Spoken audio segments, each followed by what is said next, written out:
Graça e paz, meus irmãos, irmãos e irmãs, né? É com muita alegria que nós estamos aqui para mais uma aula, né, da EBD, para falarmos da palavra do Senhor.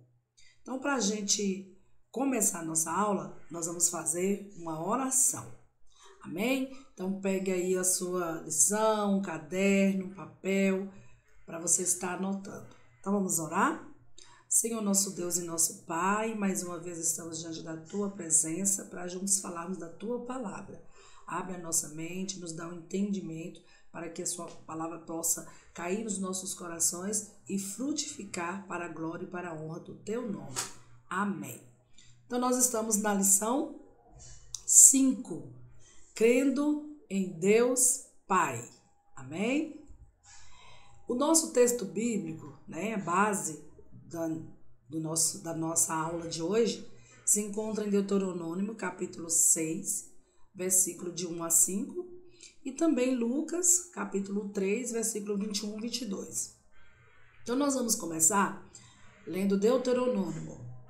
Versículo 1 diz assim: Estes, pois, são os mandamentos, os estatutos, os juízos que mandou o Senhor vosso Deus para ensinar-vos, para que os cumprisseis na terra a que passais a possuir, para que temas ao Senhor teu Deus e guarde todos os seus estatutos e mandamentos que eu te ordeno, tu e teu filho e o filho do teu filho, todos os dias da tua vida, e que teus dias sejam prolongados.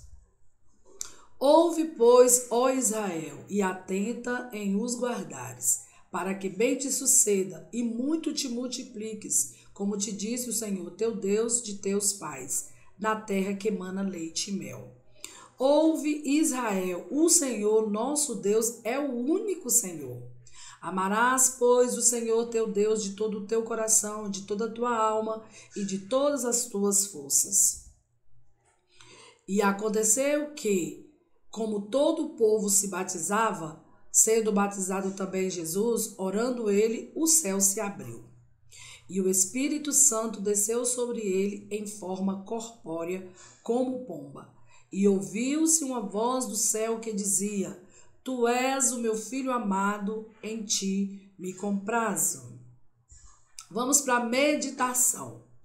Jesus respondeu: Se eu me glorifico a mim mesmo, a minha glória não é nada. Quem me glorifica é meu Pai, o qual dizeis que é o vosso Deus. João capítulo 8, versículo 54. Vamos agora para a nossa introdução da nossa aula. Nós estamos vivendo tempos em que as pessoas acreditam, tem uma construção de quem é Deus para ela. Então, se o vazio da alma do homem o faz procurar deuses. Mas nós sabemos que existe só um único Deus que tem poder nos céus e na terra. Exemplo disso, dessa busca, nós temos o politeísmo, né? O que é o politeísmo? É uma adoração a inúmeros deuses. Como nós temos aí o exemplo dos deuses nórdicos, né? Aí são vários deuses. E eles acreditam em todos. Eles acreditam que cada deus desse tem uma função. Temos também monoteísmo versus monolatria. O que vai diferenciar esses dois aí? O monoteísmo. O que é o monoteísmo? Crença em um só Deus. As três grandes religiões monoteístas são o judaísmo, o cristianismo e o islamismo, embora este último negue a referida. Temos também a monolatria. O que é a monolatria? É a ação de adorar, de cultuar somente um Deus ou ser divino, embora admita a existência de outros deuses. Difere-se do monoteísmo, porque este não acredita na existência de outros deuses. Então, nós temos aí o politeísmo, monoteísmo e monolatria. Você, como um cristão, você deve ser politeísta, monolatria ou monoteísmo? Não. O nosso entendimento precisa ser o monoteísmo. É a fé e a convicção de que existe um único Deus. Amém? A monolatria, ela adora um Deus, ela tem um Deus, a pessoa serve a um Deus, mas ela acredita que tem outros deuses. Então, não pode servir para nós cristãos. Então, assim, você não pode crer em Deus vivo, todo-poderoso, e ao mesmo tempo achar que tem outros deuses. Não. Então, qual seria o nosso posicionamento? Monoteísmo. Amém? Então, vamos para o nosso primeiro ponto da nossa aula, que é o Deus Altíssimo. O que torna o nosso Deus, que é único, exclusivo, não tem outro, Altíssimo? Por quê? Porque ele é incognoscível. O que é ser incognoscível? É um Deus que a nossa mente humana não consegue entendê-lo. Olha o que diz em Isaías, capítulo 55, versículo 8. Diz assim, porque os meus pensamentos não são os vossos pensamentos, nem os vossos caminhos, os meus caminhos, diz o Senhor. E outra coisa o que a gente pode refletir dentro desse texto? Nós temos o exemplo de Jonas. Olha para os irmãos ver. Nínive era uma cidade pecaminosa, uma cidade que perseguia o povo de Deus, que havia invadido Israel, matado várias mulheres, saqueado a cidade. E aí, o que Deus faz? Deus levanta o profeta Jonas para pregar salvação para esse povo. Então, o pensamento de Deus, a vontade de Deus, ela sempre vai na nossa contramão. Aí o que Jonas fez? Não, mas eu não posso pregar para um povo desse.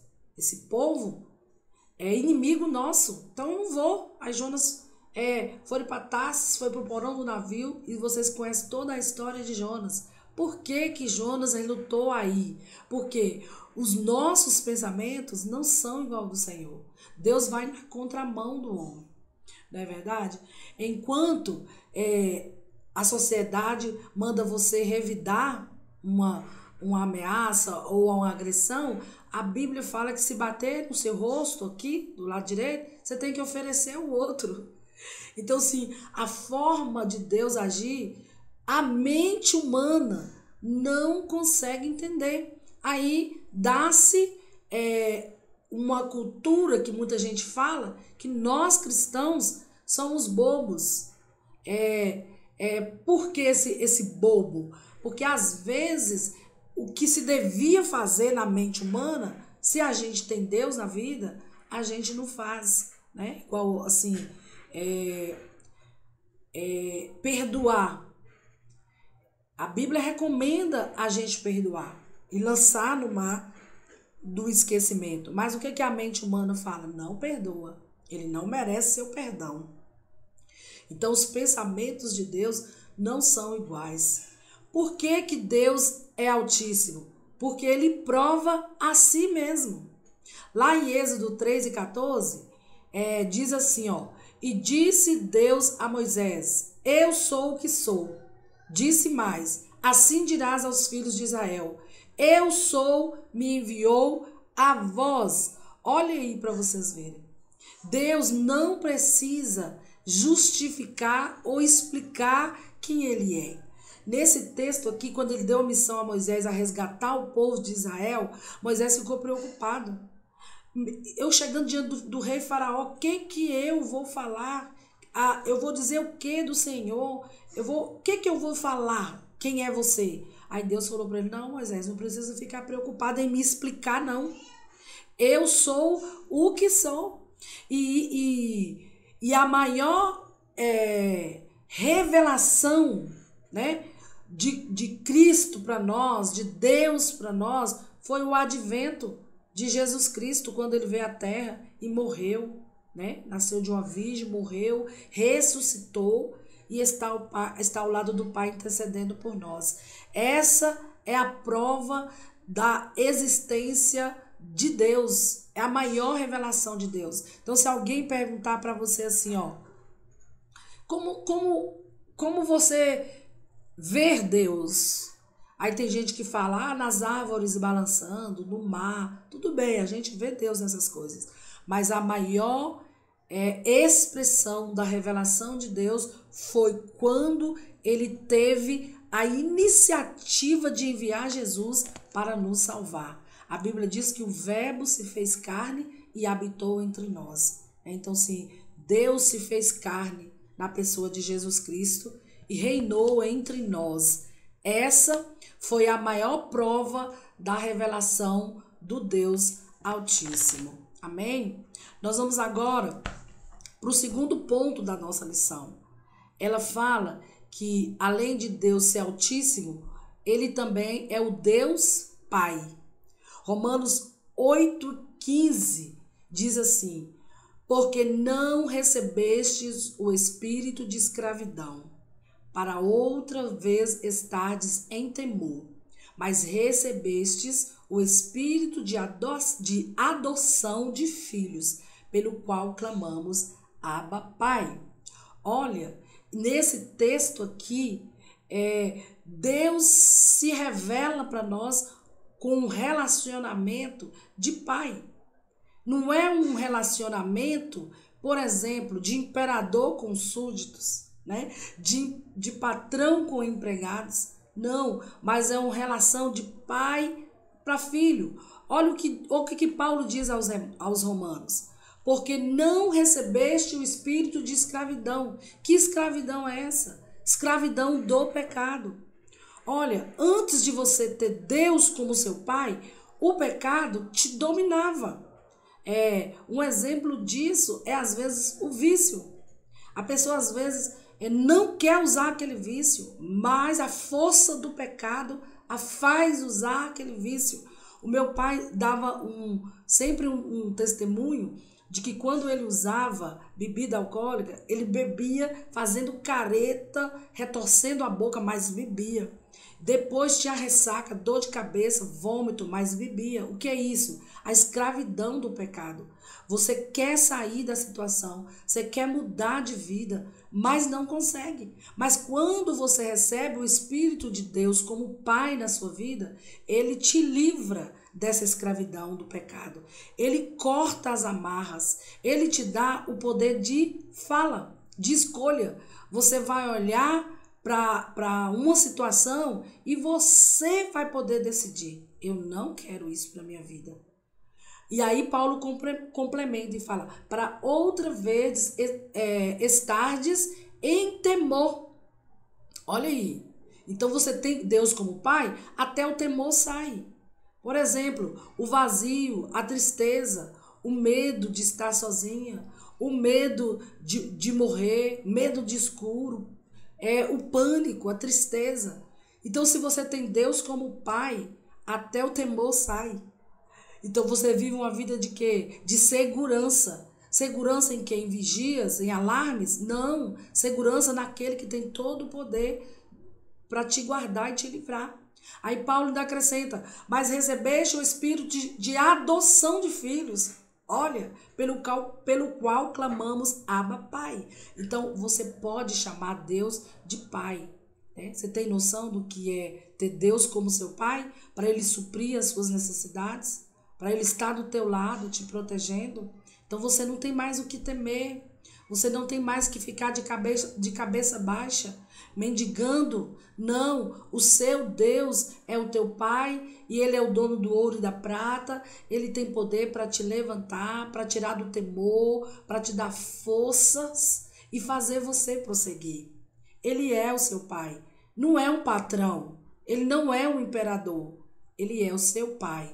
Então, quando você sentir necessidade, clame a Ele, que Ele vai te ouvir. Não vai atrás de pessoas, não. Mas dobra o seu joelho e clama: Abba, Pai, e ele vai estar te ouvindo. O ponto 3 fala de um Deus criador, criador de tudo. Olha, ele é criador dos céus e da terra. Aí eu te pergunto, o universo tem fim? Tem fim o universo? Origem? Há vidas inteligentes em outro planeta? Até agora, gente, nada desconstruiu a certeza de que nós, né, somos os únicos seres conscientes nesse infinito universo. Estudam o universo, mas não conseguem concluir. Isso é porque isso é a grandeza do nosso Deus. Ele não tem como o homem conseguir descobrir todos os mistérios de Deus. E o universo é uma prova da grandeza desse Deus. As plantas. Aqui nessa foto tem uma que nos alimentam. Mas as plantas têm a madeira que a gente usa para fazer as proteções de casa. Elas servem também para alimentar, para dar sombra. E são diversas. Serve para remédios. Esse é o poder do nosso Deus. Ele criou tudo. Vocês já pensaram na grandeza que é? Você planta, um exemplo, uma semente dessa daí, por exemplo, dessa maçã, né? Olha aí o tanto de maçã. Você planta um grão de milho, um pé de milho com muitas espigas. Esse é o poder do nosso Deus, que faz a terra nos sustentar, né? Ele também é criador do mar. Olha aí que coisa linda esse mar. Gente, o mar, ele é inexplorável. Quanto mais se pesquisa sobre ele, né, não chega na total descoberta da grandeza. Gente, o limite, o mar não passa do limite. Se ele passar daquele limite ali, aí acontecem catástrofes, não é verdade? Então, esse é o poder de Deus que criou os céus e a terra. E criou também o ser humano. Em Gênesis 1, capítulo 1, versículo 6, fala que Deus disse assim, ó, façamos o homem à nossa imagem e à nossa semelhança. Nessa foto aí nós temos a teoria da evolução. Muita gente quer que a gente acredita que nós começamos de origem de um macaco e que fomos evoluindo até chegarmos a sermos os homens que somos. Mas nós, como cristãos, nós temos que defender o criacionismo. O que é o criacionismo? É acreditar que o homem foi feito pelas mãos de Deus através da argila, através do barro. Então, nessa imagem aí, vocês podem ver duas mãos moldando um ser humano. Então, segundo a palavra de Deus em Gênesis, diz que o homem foi criado por Deus. E a mulher foi tomada da costela de Adão.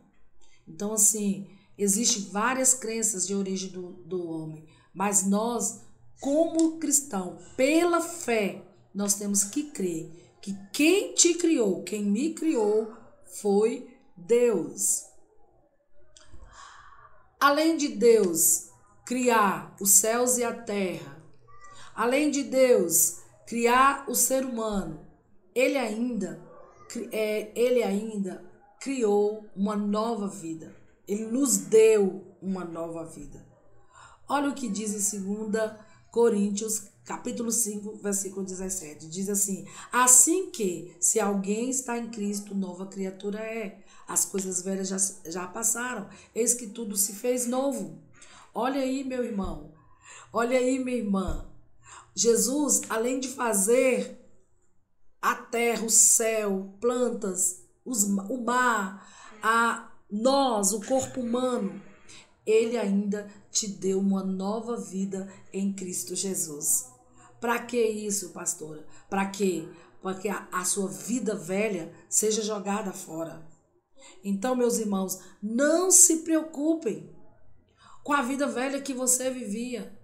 Não se preocupa com o seu passado. Não fica preso no seu passado. Não fica preso nas velhas mentiras. Jesus entrou na sua vida para mudar a sua fala. Que a sua palavra seja sim, sim ou não. Jesus entrou na sua vida para jogar fora aquela vida de concupiscência. O que quer dizer isso, pastora? Às vezes acessava sites pornográficos, agora não precisa mais, porque Jesus jogou essa vida velha para trás. Às vezes você adulterava, então não precisa mais disso, joga fora a velha vida. Talvez você mentia, não precisa mentir mais. Talvez você esteja presa numa amargura, alguém te feriu há 2 anos atrás, 5 anos atrás. Alguém te magoou muito, mas você ainda continua com essa ferida aí doendo. Quando Jesus te deu essa nova vida que você aceitou, que foi uma das melhores escolhas que você fez, foi ter Jesus na sua vida. Essa amargura foi jogada para trás. O bálsamo, o óleo chamado Espírito Santo, ele está aqui para te dar forças para perdoar. Gente, não tem psicólogo capaz de tirar a dor de uma alma, para tirar a tristeza de uma alma, o vazio de uma alma. Mas Cristo Jesus, através do sacrifício dele na cruz do Calvário, ele te dá essa liberdade de jogar fora essa vida velha. Talvez você esteja preso num abuso sexual que alguém te fez.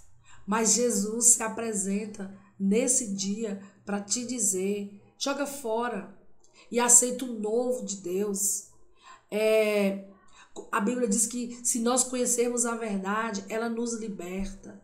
Então que nesse dia, tudo que for velho na sua vida, seja transformado em novo. Porque só o Deus Todo-Poderoso pode fazer isso.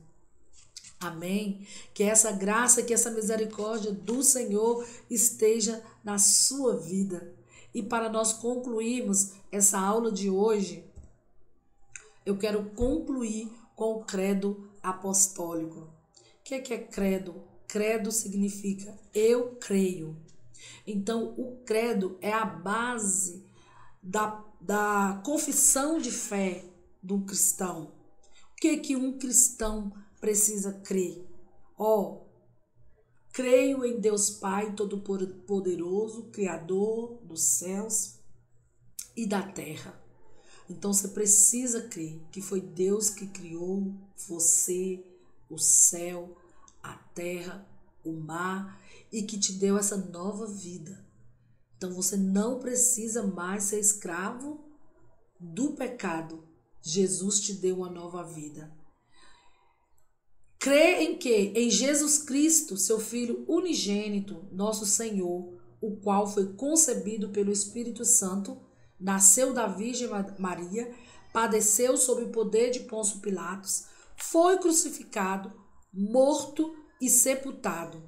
Desceu ao mundo dos mortos, quer dizer, ao inferno, e ressuscitou no 3º dia, e subiu ao céu, e está sentado à direita de Deus Pai Todo-Poderoso, e de onde virá para julgar os vivos e os mortos. Então você tem que crer em Deus Pai, você precisa crer em Deus Filho, que Jesus é o Filho de Deus, o qual nasceu da Virgem Maria e que morreu, ressuscitou e foi assunto ao céu. Você também precisa crer no Espírito Santo. Olha, o Espírito Santo, ele não é uma influência. Não, o Espírito Santo, ele é uma pessoa que faz parte da Trindade. A Trindade é composta de Deus Pai, Deus Filho e Deus Espírito Santo. Nesse tempo, quem ministra nos nossos corações é o Espírito Santo. Você precisa crer nele. Ele é que vai falar com você através da palavra de Deus. Ele que vai te direcionar. Sempre quando você tiver dúvidas, clame ao Espírito Santo e aguarde ele falar. Ele vai falar. Ele está aqui e ele fala ao seu coração. Você precisa crer na Santa Igreja Cristã, que é a comunhão dos santos, né? Na remissão dos pecados. Olhe, na comunhão dos santos. Você precisa crer que o que te une a mim, que te une a outros irmãos, é o Espírito Santo. Você precisa crer na remissão dos seus pecados. Você precisa entender que não tem pecado na sua vida, que o sangue de Jesus não tenha poder para purificar. Agora, o que é necessário é você não permanecer na prática do pecado. Mas, por exemplo, não importa qual foi o pecado cometido, que se porventura o adversário ficar te acusando, né? Você agora quer ser santo, você agora quer servir ao Senhor, ou então te ameaçando, dizendo, você não vai dar conta disso. Não, você repreende, você fala assim, olha aqui, Satanás, eu posso não dar conta, eu não dou conta mesmo, mas Jesus Cristo, o Espírito Santo que habita em mim, este tem poder de me capacitar. E por último, você precisa crer na ressurreição do corpo e na vida eterna. Olha, você tem que crer que se você partir para a eternidade, se você vier a morrer, você vai ressuscitar quando Jesus voltar. Então, morrer, você não pode achar que você vai morrer, vai reencarnar em outra pessoa ou vai voltar de uma outra forma. Não. Morreu, você fica aguardando a ressurreição do seu corpo e você vai prestar conta de tudo que você fizer. Você precisa crer na vida eterna. A vida eterna só encontra em Cristo Jesus. Agora, se você não tem Jesus na sua vida, o que te aguarda é a morte eterna. Então, assim, eu quero terminar essa aula com vocês relendo sozinhos esse credo. E se você tiver dúvida de alguma coisa, pergunte. E quero dizer para você nesse dia, a sua escolha foi maravilhosa, de escolher o Deus Altíssimo, que fez os céus, que fez a terra, que fez você, te deu a oportunidade de não mais ser escravo do pecado. Hoje você é livre em Cristo Jesus e nenhuma condenação há para a tua vida. Não porque você seja merecedor, não porque eu seja merecedor, mas é pela graça do Senhor. A graça do Senhor nos alcançou e nos abraçou. E agora, só se você quiser sair dessa graça. Então, tenha um dia abençoado, cheio da paz do Senhor. Amém? Fique na paz e eu tenho certeza e convicção de que Deus estará honrando cada um de vocês. Amém.